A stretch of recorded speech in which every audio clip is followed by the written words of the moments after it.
आइए, ऐसे थे विनोबा जी पुस्तक पठन में आपका स्वागत है। प्रसंग 54, हार्ट का चार्ट। बाबा के पास छोटे बड़े अनेक कार्यकर्ता हिदायत लेने आते थे। ऐसे ही किसी एक प्रसंग पर इस दुनिया में जो काम होगा उसको अखबार आदि में प्रसिद्धि मिलेगी, समाज में प्रतिष्ठा मिलेगी, उसकी नोंद यहाँ बराबर रहेगी, लेकिन वहाँ ऊपर हमारे हार्ट का चार्ट रहेगा। काम तो व्यक्ति ने किया, लेकिन उसके हृदय के अंदर क्या भाव है यह ऊपर लिखा जाएगा। हृदय शुद्धि पूर्वक जो काम किया होगा वह जमा होगा, नहीं तो खर्च खाते लिखा जाएगा। प्रसंग 55, असली मित्र। बाबा किन की संगति में रहते थे।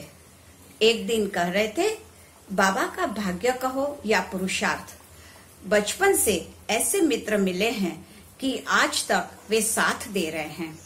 उनके अलावा दूसरे भी मित्र हैं, फिर भी बाबा के जो असली मित्र हैं वे तो दूसरे ही हैं। इस साल नामदेव की सप्तशती है, तो उस मित्र से नामदेव से बाबा बात करते हैं। वैसे ही ज्ञानदेव, तुकाराम, रामदास के साथ मित्रता है। नानक, तुलसीदास, कबीर, नरसिंह मेहता, शंकर देव, माधव देव, इन संतों से मित्रता है। और शंकर, रामानुज, महावीर, गौतम बुद्ध, व्यास, वाल्मीकि, शुकदेव, ईसा, मोहम्मद, ये सारे हमारे बचपन के दोस्त हैं, इसलिए अकेलापन कभी महसूस ही नहीं हुआ। प्रसंग 56, योग से चक्कर मिटाना नहीं। बाबा को चक्कर आते थे, तो किसी ने कहा योग से चक्कर आना बंद कर सकते हैं, तो आप इसका प्रयोग क्यों नहीं करते। बाबा ने उत्तर में कहा, ध्यान का उपयोग भौतिक कार्य के लिए करना आध्यात्मिक दृष्टि से हानिकारक होगा, इसलिए बड़े बड़े योगियों ने भी भोग करके रोगों से छुट्टी पाई। बाकी रोग होता ही नहीं, यह असली योग है, वह सदा नहीं। ऐसी स्थिति में रोग निवारण के लिए उसको उपयोग करने में हरि चरण खोकर आरोग्य प्राप्ति होगी, यानी लाहे कारण मूल गंवायो। प्रसंग 57, पागलपंथ। विनोबा जी को लोग पूछते थे, आप किस पक्ष के हैं। जाति, धर्म, पक्ष, पंथ, देश, भाषा, इन सब भेदों का निरसन कर सर्वोदय के लिए काम करने वालों का भला क्या कोई पक्ष हो सकता है। विनोबा जी प्रश्न पूछे वालों को कहते थे, मेरा पंथ पागल पंथ है। मैं खुद पागल हूँ और सबको पागल बनाना चाहता हूँ। लोग मुझे पागल कहते हैं क्योंकि मैं जमीन मांगता हूँ, लेकिन मैं मांग रहा हूँ तो लोग दे भी रहे हैं। देने वाले में भी पागल मौजूद हैं, तो हम एक पागलों की जमात है। वर्ड्सवर्थ अपनी एक कविता में ऊंचे उड़ने वाले चंडुल पक्षी को संबोधित कर कहता है, मुझे अपने साथ ऊंचे उठा ले जा, या ऊंचा कैसे जाना यह मुझे सिखा दे। तेरी चारों ओर उस ऊंचाई पर एक पागलपन फैला है और मेरी चारों ओर सयानेपन का वातावरण फैला हुआ है। मैं अब इस सयानेपन से ऊब गया हूँ, अपने पागलपन का थोड़ा अनुभव मुझे दे। प्रसंग 58, केवल व्यक्ति हूँ। विनोबा जी चिंतन पुरुष थे। वे प्रतिक्षण वर्धमान व्यक्तित्व के धनी थे। उनकी वृत्ति प्रवृत्ति आत्माभिमुख थी, वैसे ही विश्वाभिमुख भी थी। उसमें से प्रस्फुरित उनका चिंतन गहराई और व्यापकता दोनों आयामों को छूता था। किसी भी चौखट में उन्होंने अपने को कभी बांधा नहीं।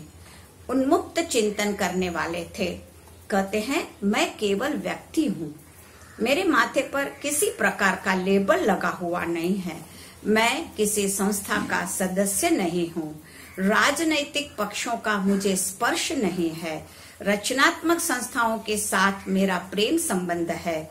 मेरी बात लोगों को अच्छी लगती है क्योंकि मेरे कार्य की जड़ में करुणा है, प्रेम है और विचार है। मैं इतना बेभरोसे का आदमी हूँ कि आज मैं एक मत व्यक्त करूंगा और कल मुझे दूसरा मत उचित लगा तो उसे व्यक्त करने में मैं हिचकिचाऊंगा नहीं। कल का मैं दूसरा था, आज का दूसरा हूँ। मैं प्रतिक्षण भिन्न चिंतन करता हूँ, मैं सतत बदलता ही आया हूँ। प्रसंग 59, ज्ञानोपासना। विनोबा जी का पूरा जीवन ज्ञान निष्ठ रहा। इस संबंध में अपनी भावना व्यक्त करते हुए वे कहते हैं, ज्ञान पर मेरा अनन्य साधारण विश्वास है। ज्ञान की एक चिंगारी की दाहक शक्ति के सामने विश्व की समस्त अड़चनें भस्मसात होनी ही चाहिए।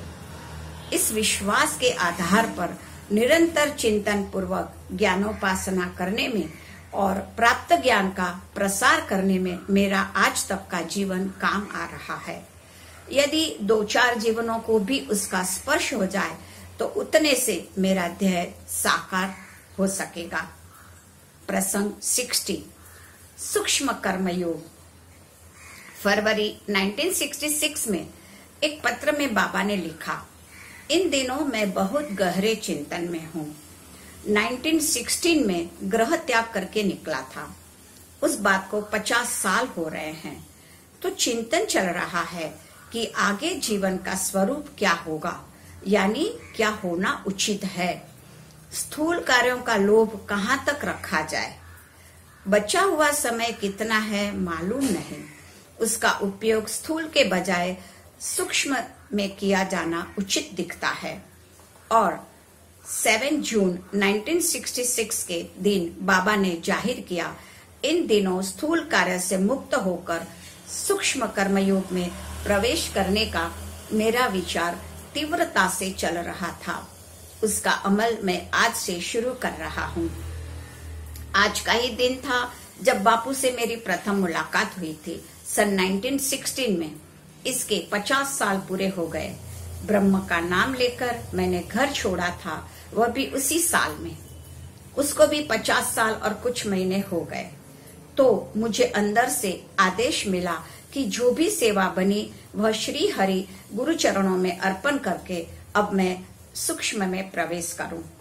ऐसे तो जिस दिन परमेश्वर से आमंत्रण आता है तब तो सूक्ष्म में जाना ही होता है हर एक को, लेकिन उसका परिणाम तो सूक्ष्म शरीर में बैठना इतना ही होगा।